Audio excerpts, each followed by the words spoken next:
I'm Russ Reed. The message at Redeemer was delivered in two parts. The first part was from the Gospel of John and the wedding at Cana.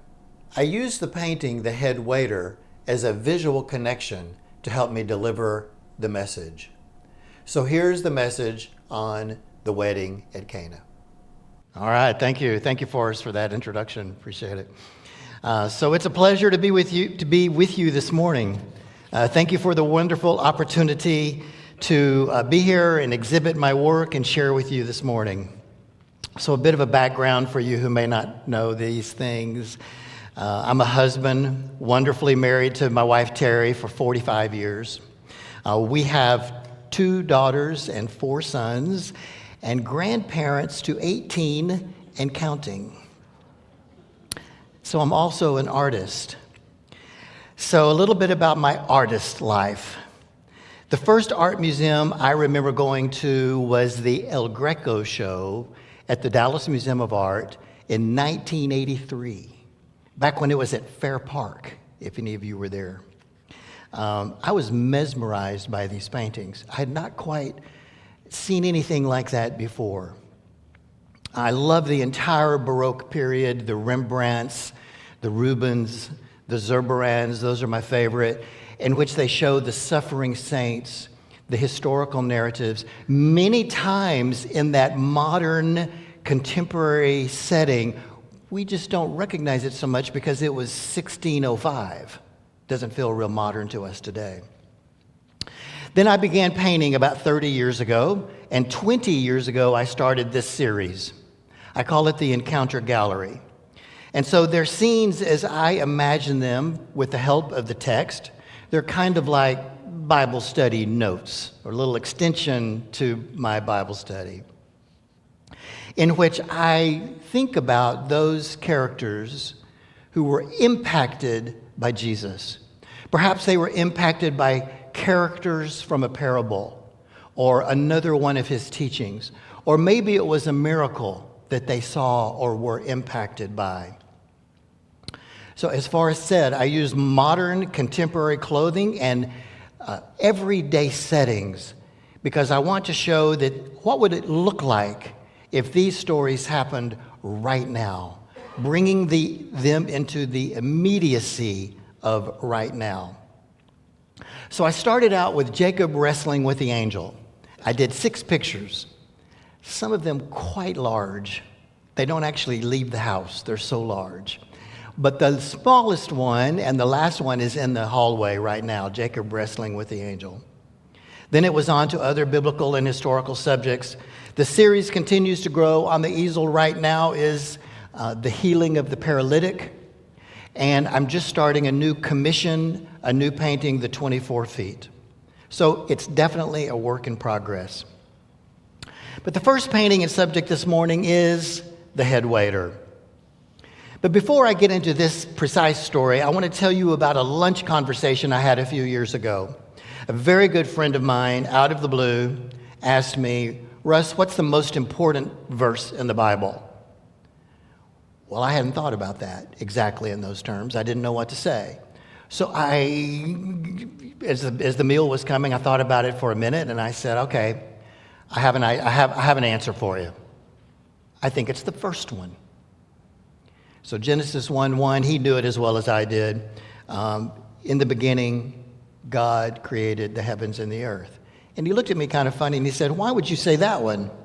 I said, "Well, if you can wrap your mind around that, if you can come to God with faith in that verse, that he actually did that he created the heavens and earth out of nothing, the rest of the story is not going to be hard for you to take." The wedding at Cana, this miracle is one I've always been especially intrigued with. Perhaps it's because of my history with weddings. I've been to a few weddings. And like many of you, I was very involved with one of them, my own. I have such wonderful memories of our wedding. It was officiated by our pastor, someone I loved very much, Don Geiger, and also my bride's father, who was a pastor, Chuck Wagger. In other words, I'm on stage with my future father-in-law saying my vows. But even though I was 20 years old, that was a long time ago, I have the most wonderful memories. I remember being in the foyer while my best friend Kim led the congregation in praying for Terry and me at the beginning of the service. That was such a moving moment to hear that. I remember being on stage trying to slip the wedding ring on Terry's finger, and she kept pulling back and resisting. And then I realized it was the wrong finger in the wrong hand. I remember reading those vows that we had written for each other and how passionately I believed in those vows and how much I still believe those vows for her. Incidentally, she loves to camp, and right now she's with 4 of our children, 12 of those grandchildren on Geiger Island at family camp. We celebrated our 45th anniversary just a few weeks ago.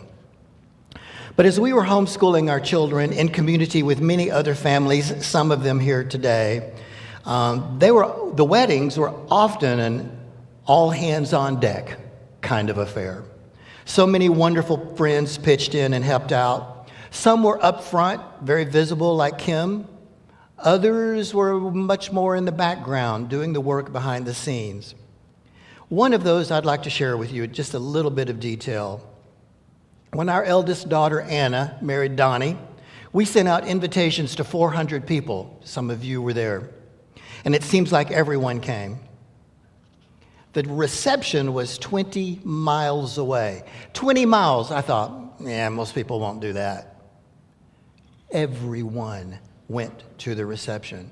It was incredible. And that night, so many pitched in and helped behind the scenes. It was obviously not exactly planned to be that well attended. And I had terribly underestimated the number of people who would attend. And it was embarrassing because those of my closest friends who were pitching in behind the scenes, terribly overworked. And afterwards, weeks later, one of my closest friends said to me, you know, you really did abuse your friends. And he was right. It was a hard night. It was an amazing night, dancing, celebration, fantastic, but it was hard. So I know something about wedding mistakes, underestimating, and poor planning. We read in John chapter 2, verse 1, on the 3rd day, a wedding took place at Cana in Galilee. Jesus' mother was there, and Jesus and his disciples had also been invited to the wedding. So this is the first miracle Jesus performed in his ministry. He was there with Mary and some of his disciples. Those that he just chose 2 or 3 days before. They were Nathanael and Philip, John and Andrew and Peter. And interestingly, Cana was Nathanael's hometown. So perhaps there was a connection there with one of his disciples. But where were the rest of the family? Where was Joseph? Most scholars believe he had probably passed away by this time. Where were Mary's other children? We don't know. Maybe they were there, maybe they were not. But Cana, what a spot. It was a destination wedding. Definitely out of town. It's not 100% clear, but probably Cana was about 9 miles from Nazareth. So think about that. How did they get there? Well, they walked. This is a minimum of a half a day, 3 hour, perhaps even as much as 5 hours with rest stops. So think about that for a minute. The time it took them to get to the wedding is about the time it takes me to leave my front door, drive to Love Field, and get into Chicago. Right? That's kind of the timing we're talking about. This is an event. This was a destination. Nazareth was estimated to have about 500 inhabitants, and some people think Cana might have been as small as a couple of dozen. So this is a small agricultural community. But Mary, Jesus, and some of the disciples are on the invitation list. And as you know, weddings would often last a full week in this culture. Provisions were purchased and set aside, laid aside for everyone at the wedding for the full week. So a very sizable investment for families involved. A lot hasn't changed, has it?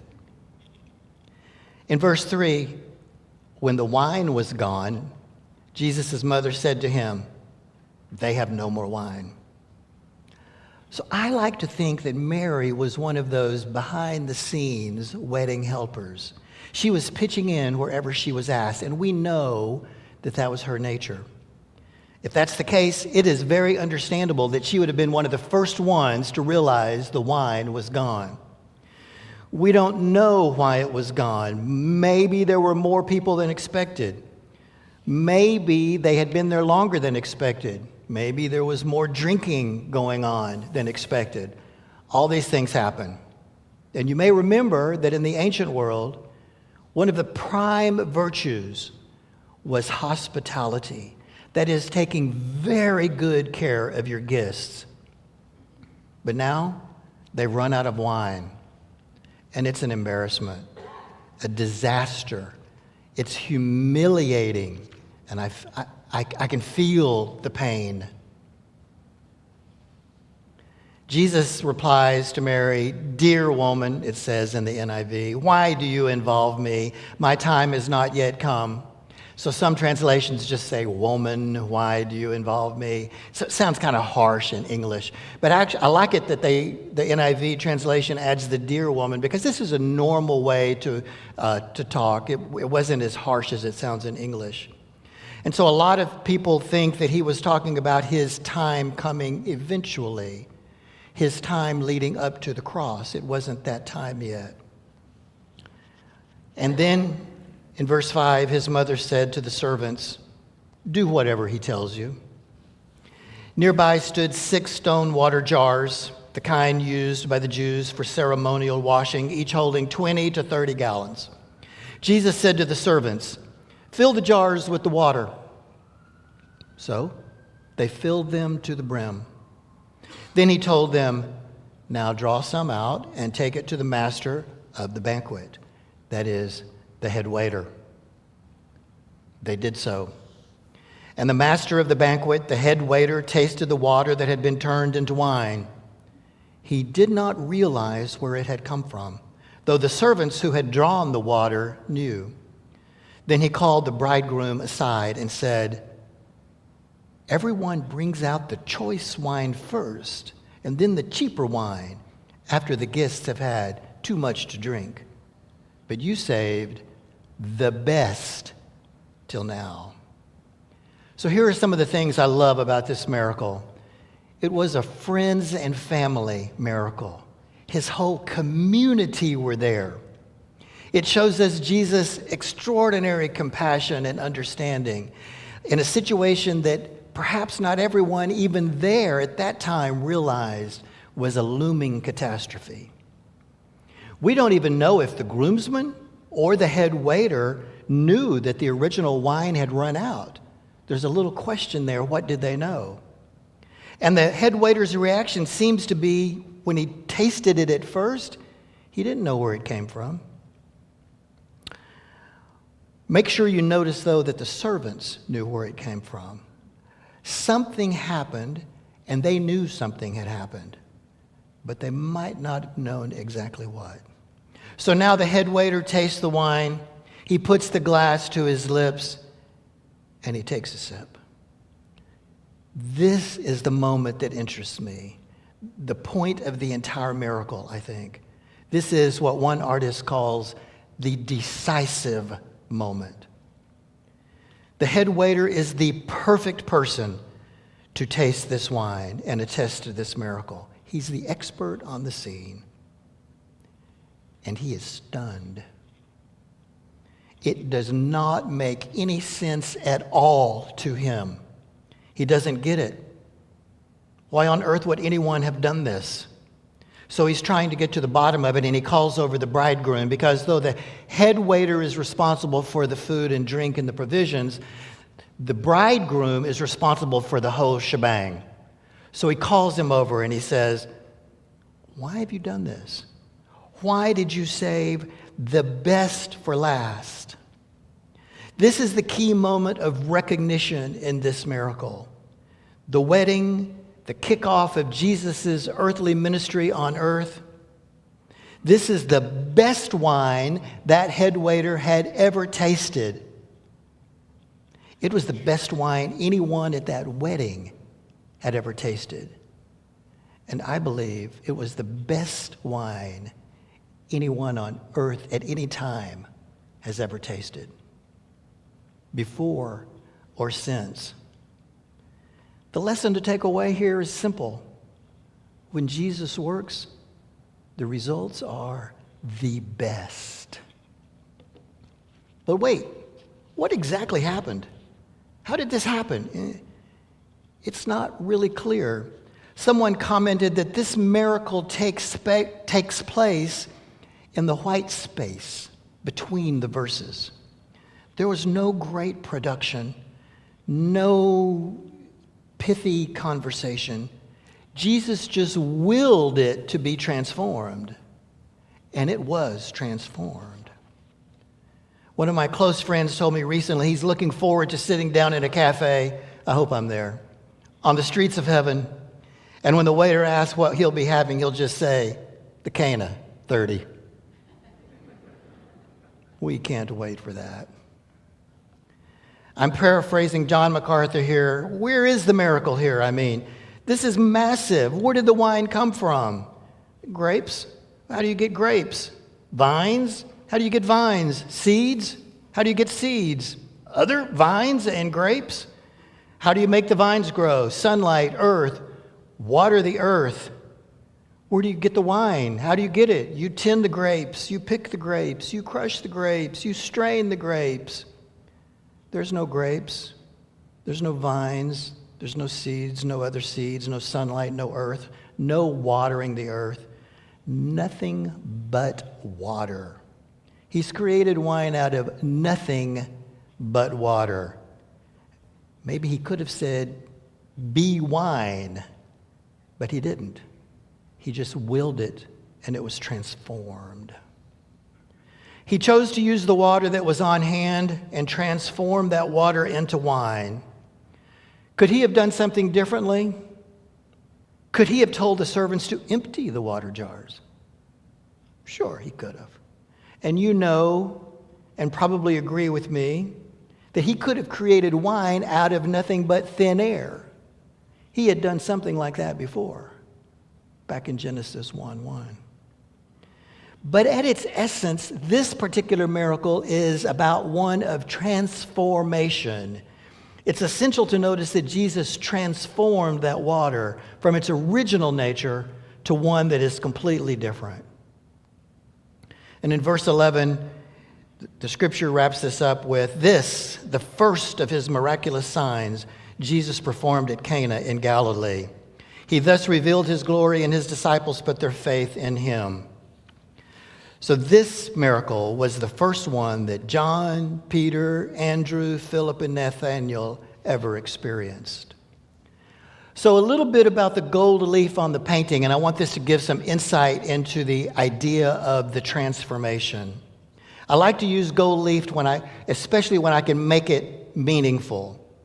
So the water in the pot, we know what that was. That was H2O. 2 hydrogens, 1 oxygen. Everybody knows that. But very few people know what wine is. And there's a reason for that. It's incredibly complicated. I was in organic chemistry back a long time ago. And I remember some of my chemistry notation, and I decided to look this up online and kind of see what wine was made of. And so here's a short list. Flavonols, polysaccharides, anthocyanins, tannins, esters, polyphenols, and numerous other compounds. Reading about them made my head spin a bit, kind of like it did back in organic chemistry. So I decided to incorporate this idea underneath the gold leaf. If you look at the gold halo closely, and we'll move it back out after the service, on the left side of the halo, under the gold leaf, there are dozens of water molecules. I used kind of a textural 3D pen to create the water molecules, H2O. And then I applied the gold leaf over that side. But on the other side, on the right side, I found numerous, many, too many to count, organic chemistry notations for flavanols, and so I painstakingly textured those underneath there and then applied the gold leaf to that. But even though there's 55 or 60 water molecules on the left side, there's like only 2.5 on the right side. They're too complicated. It's incredibly complex what wine is. So in my mind, this puts the underlying science of this miracle on stark display. It was a miracle at the chemical, organic, molecular, and atomic level. Water and wine are similar in a way. They're both wet, but that's about as far as it goes molecularly. Jesus transformed that plain water into something completely and utterly different and new. So that's the story behind the Headwaiter.